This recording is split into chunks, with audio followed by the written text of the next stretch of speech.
Do you ever feel like the uphill climb of parenting is so steep and your pack is so heavy that you're not sure you can take another step? Like you're constantly looking at other families who seem to be effortlessly sprinting ahead while you're just trying to survive the next 5 minutes? Welcome to the Parenting Heroes Path. I'm Kent and this is Amy. Today we're sharing why trying to force the pace or copy someone else's journey is a recipe for burnout, and how changing your approach on the trail can completely restore your peace and connection at home.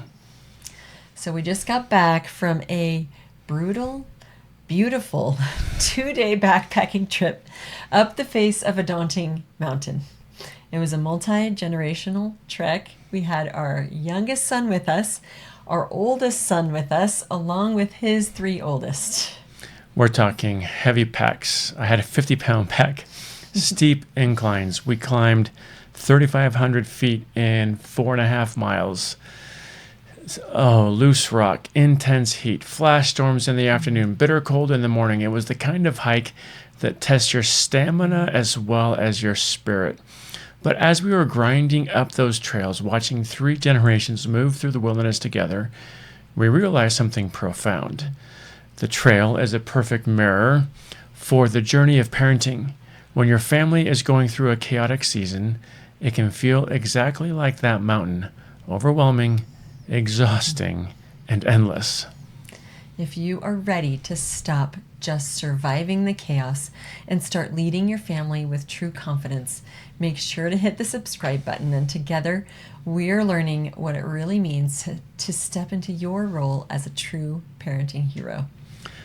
In this episode, we're going to break down 3 powerful lessons from the trail that saved us on that mountain that day, and how they can rescue you from the overwhelm you might be feeling right now. Moving your family from a place of chaos into a place of calm isn't about running faster. It's not about pushing harder. It's about shifting how you view the journey altogether. Yeah, and that is really so key. So literally we were on this hike and it was so hard. I think at the most grueling moment, that's when I was like, this is like parenting. Because we've been there. We've been in those hard moments.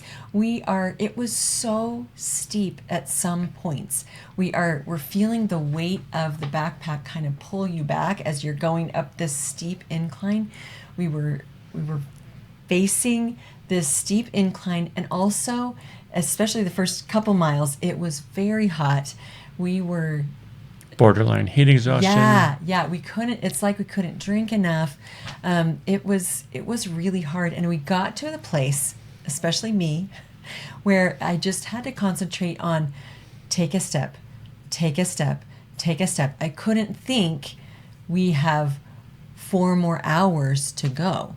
I couldn't think, how am I going to be able to sleep tonight and then hike another 5 miles tomorrow?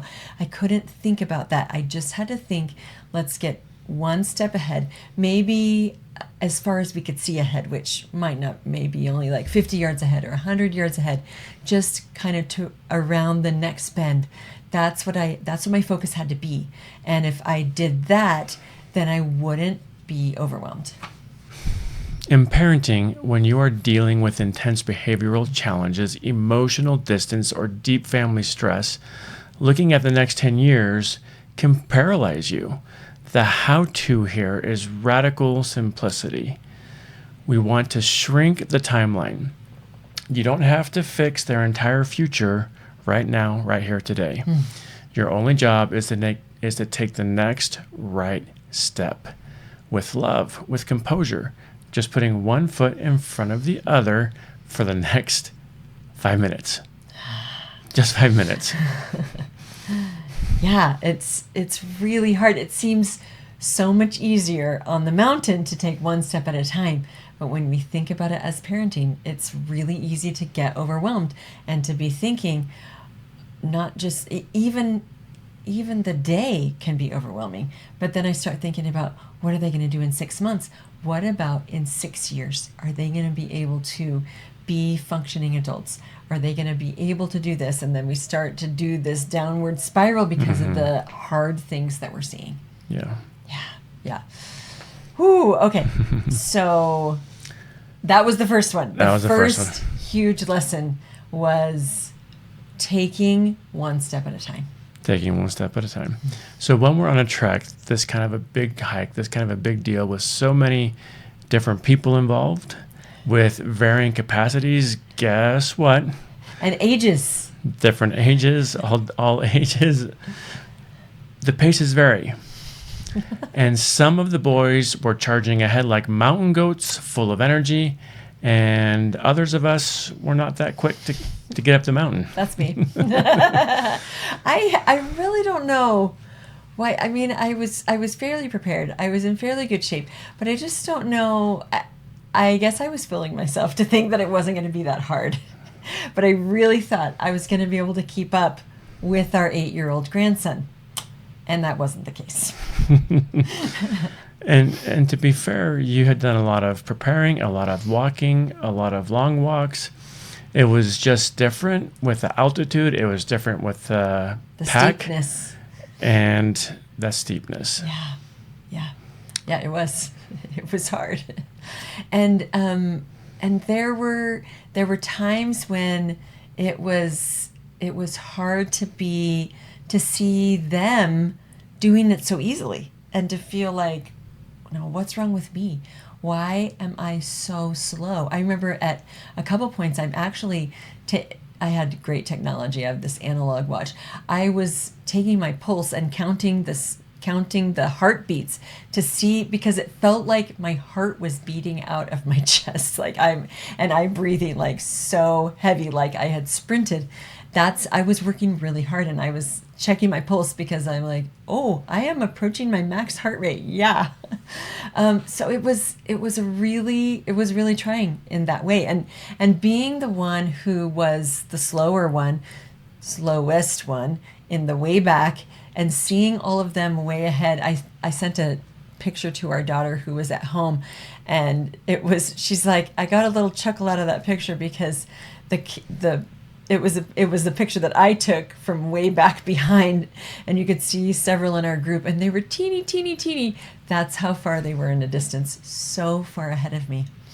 But of course, there's so many times we feel the same way as parents, because we see another parent who is, maybe they're our neighbor, or maybe we see someone who's at church, or I know for me, a lot of times I might see another teenager who is similar to my child who's struggling, and I see that other teenager, and it's like, oh my goodness, that boy or that girl is doing so great. What is wrong with me? What's wrong with us? Why are we failing so terribly? Why am I in the back? Why can't I move forward? And that really is the second takeaway from our big hike, is that it doesn't do any good to compare ourselves. We are on this journey, and whatever preparation I made or didn't make, I can't change it, and here I am, and this is what I'm facing. We can't compare our family to another family. Yeah. We can't compare our child to the child in another family. We can't even compare differences from one of our own children to another one of our children. Yeah. We are all so unique and have such different capacities, and we have different things going on, and so we give space and allow each person to be their unique self.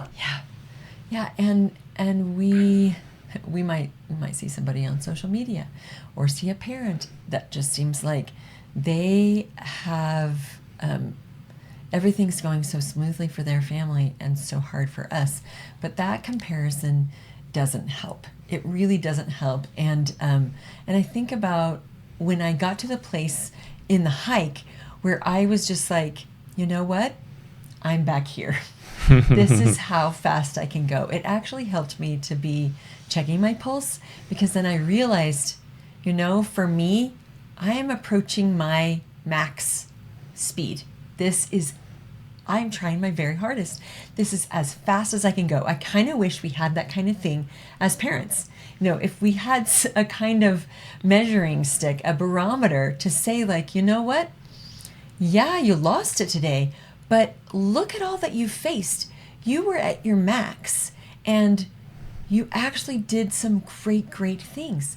When I got to that place in the hike, I was able to say, like, this is where I am. It's okay. I'm back here. This is the most that I can do. Yeah. And I'm okay with that. Yeah. There's no sense beating ourselves up. Right. There's no sense Right. disparaging your Right. capacity. There's no sense going into all the shoulda, coulda, wouldas. I should have prepared more. It is what it is.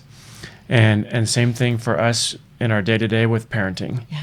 Right? It's not fair to go back and judge our past, to judge our present, to say we should be doing better. It is what it is. It doesn't help anything.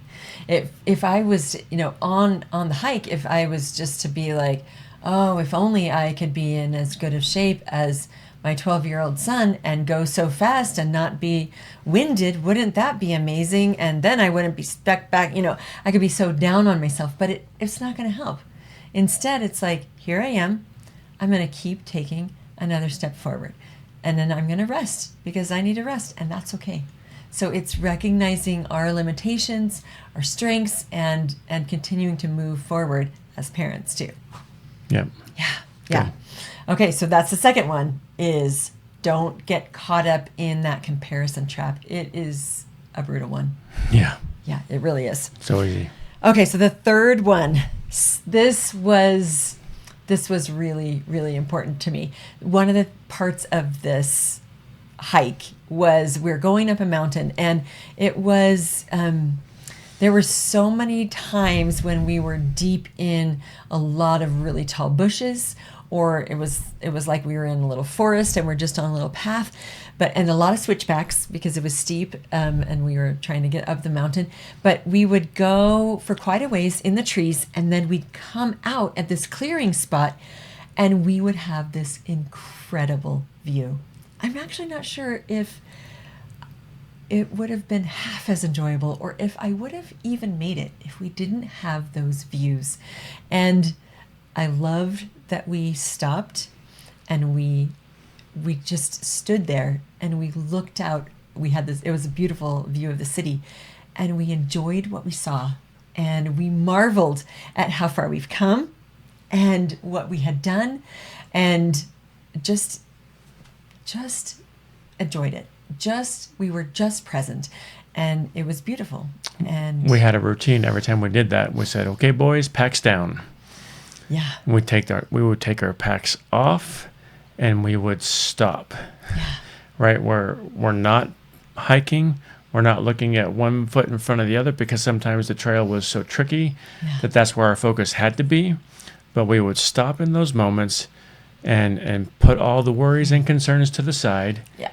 And revel in the beauty of what was around us. Yeah, it was beautiful. We got up to the top where we camped, and we're in this bowl nestled up underneath the peak, the nearest peak next to us, and there are these crags and cliffs up above us, and snowpack around us, and these pine trees that are forming this semicircle on a couple sides around us, and the sun setting down behind those trees, and the city down behind that as the lights come on and the darkness comes. Yeah.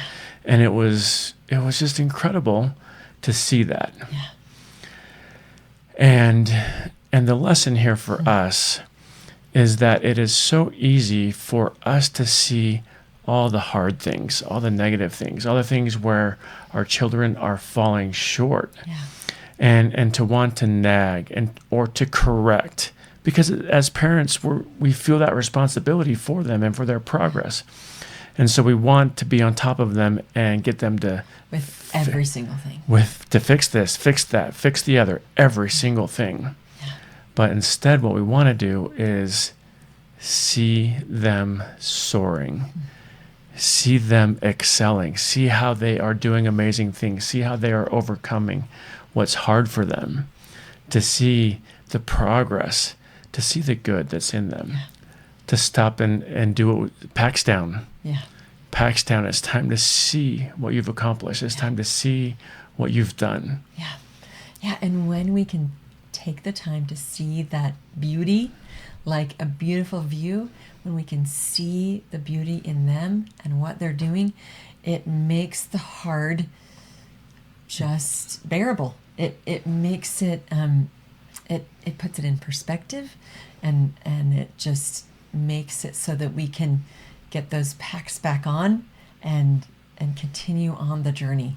But it's also recognizing that even in the hard, there's beauty. There is good. There's learning that's happening. There's growth, even with the falling down, even with the mistakes. There is learning, and that's beautiful. So good. Yeah. Okay, so here's what we learned. The trail didn't get any less steep, and our packs didn't get any lighter. But by focusing on the single next step, honoring our own pace, and remembering to take in the view, the entire experience shifted from a grueling chore to an unforgettable bonding journey. That is the identity shift of a parenting hero. You can't always change how steep the mountain is, but you can choose how you lead your family through it. You are the anchor your children need on this climb. If you're in the middle of a family storm right now, or facing an uphill climb that feels too steep to handle on your own, you don't have to walk this path alone. We want to invite you to join our free Parenting Heroes community at the link below. Come connect with other parents who are on the same exact trail. Get the mentorship you need, and let's move from crisis to calm together. We'll see you on the next path.